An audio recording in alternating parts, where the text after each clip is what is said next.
Hi, thank you for stopping by. I'm going to read this story called Snowman Magic. It had been snowing all day. Snowing, snowing, snowing. George was bored. There was no school, so he needed something to do. He kept looking out the window. Would it ever stop? The next morning, the sun was shining. When George looked out the window, everything was a brilliant white.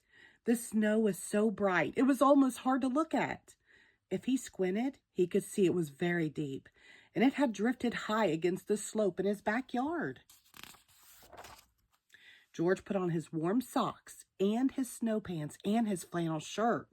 Then he put on his snow jacket, his boots, his mittens, and his hat. He was ready. Outside, the air smelled clean and cold. George plunged into the snow. It was fluffy but crunchy, too. He made a snowball and threw it against a tree. It was very, very quiet. George took some snow and packed it into a small ball. Then he started rolling the ball into the snow. The ball got bigger and bigger. When the ball got too heavy to roll, he stopped rolling it near the bottom of the slope. Then he started rolling a medium-sized ball. He put it on top of the big ball. Finally, he made a small ball for the top. George went inside the house and found a scarf in the closet and a carrot in the refrigerator. In the old days, his mother told him people used to take pieces of coal and use them to make eyes. But there wasn't any coal in George's house, so he found 2 buttons and brought them outside with the scarf and the carrot. He carefully pushed the buttons into the small ball near the top. He stuck the carrot in the center. He found a few small twigs and used them to make a mouth. He wrapped the scarf between the top ball and the middle ball. And he found 2 branches to stick into the sides of the middle ball. It was a perfect snowman. George turned his head. He thought he saw the snowman smiling at him. Could it be? Time for a snack, said George. He went inside the house and got 2 mugs of hot chocolate and some cookies. He put them on the snow table. Would you like something to eat? George asked. I can't drink hot chocolate, the snowman said, but a cookie would be nice. It was magic.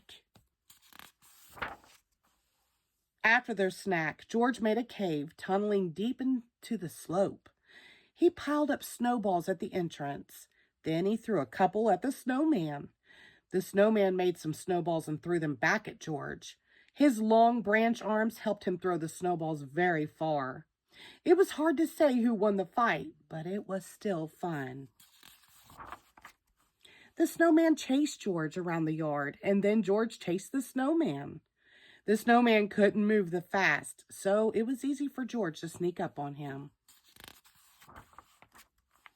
It was starting to get dark. George didn't want to go inside, but his mother was calling him. Goodbye, snowman, he said. I will see you tomorrow. George thought he heard the snowman say goodnight. The next day it was warmer. The sun was even brighter and the snowman was shrinking. George played with him all day, but he could tell that the snowman didn't have quite the same energy. Then it was Monday. George had to go to school. It was another bright, warm day. When he came home, the snowman was almost gone. The scarf and the carrot and the buttons had slid down.